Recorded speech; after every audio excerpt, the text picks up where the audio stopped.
The majority of Gen Z is unemployed.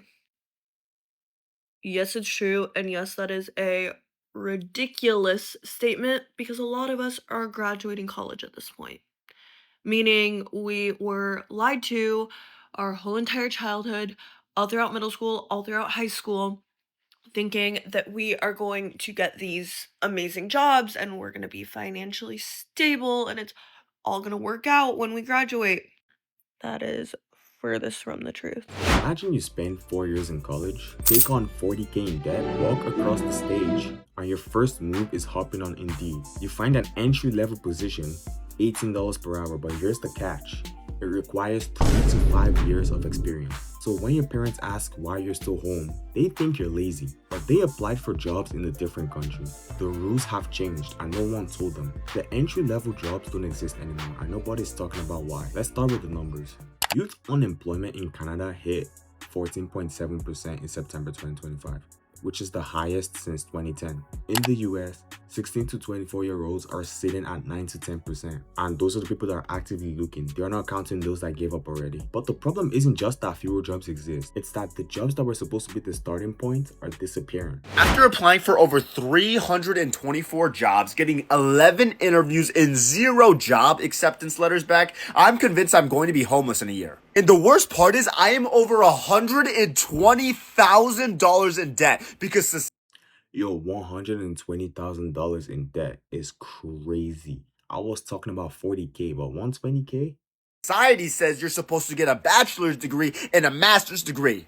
Well, I got both, and I have fucking nothing. Do you know how embarrassing it is to go back to the same job you used to work at in high school?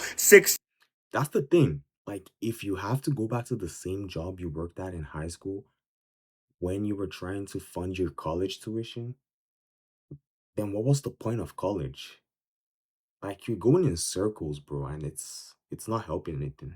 Years later in life, it's embarrassing. The same manager, the same 40 and 50-year-olds that used to work there are still there, and now I'm fucking going back. Yeah, it's a system that's been put into place, and here's what the path used to look like. For decades, the path was simple. You graduate, you get an entry-level job, you work your way up, you gain experience, you get that money too. But the Canadian Federal Labor Briefing found that job vacancies requiring less than 1 year of experience dropped by 33.8% in a single year. At the same time, you got more people entering the workforce, which creates a bottleneck. And if you think a degree gets you around that bottleneck, the data says otherwise. Statistics Canada reported that unemployment among 20 to 29-year-olds with bachelor's degrees reached 8.1% in 2025, which is up from 5.9% in 2019. So the degree isn't really a guarantee anymore, it's just expensive. And the issue isn't only qualification, it's also volume. Right now, there are about 3 unemployed people for every single job vacancy, which means companies almost always choose who already has the most experience. Young workers lose by default. And it gets worse because some of the jobs most people are applying to, they were never real. They were job listings that companies post with no real intention of hiring anyone. Hiring platform Greenhouse estimates that 18 to 22% of job postings may actually be fake. Companies probably post them to signal growth to investors, while real candidates are wasting weeks applying to positions that will never be filled. Which is why they've applied to hundreds of jobs and they've never heard anything back, because some of these jobs were never real in the first place. And the jobs that are real, the math still doesn't work. Entry-level roles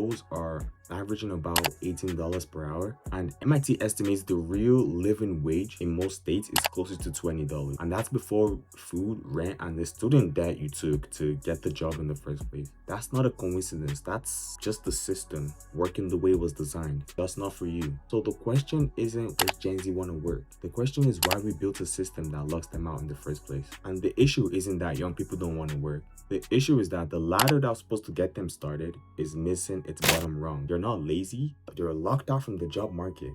And once they do find work, the next trap is already waiting for them. Because the debt people took on just to get here is compounding right now.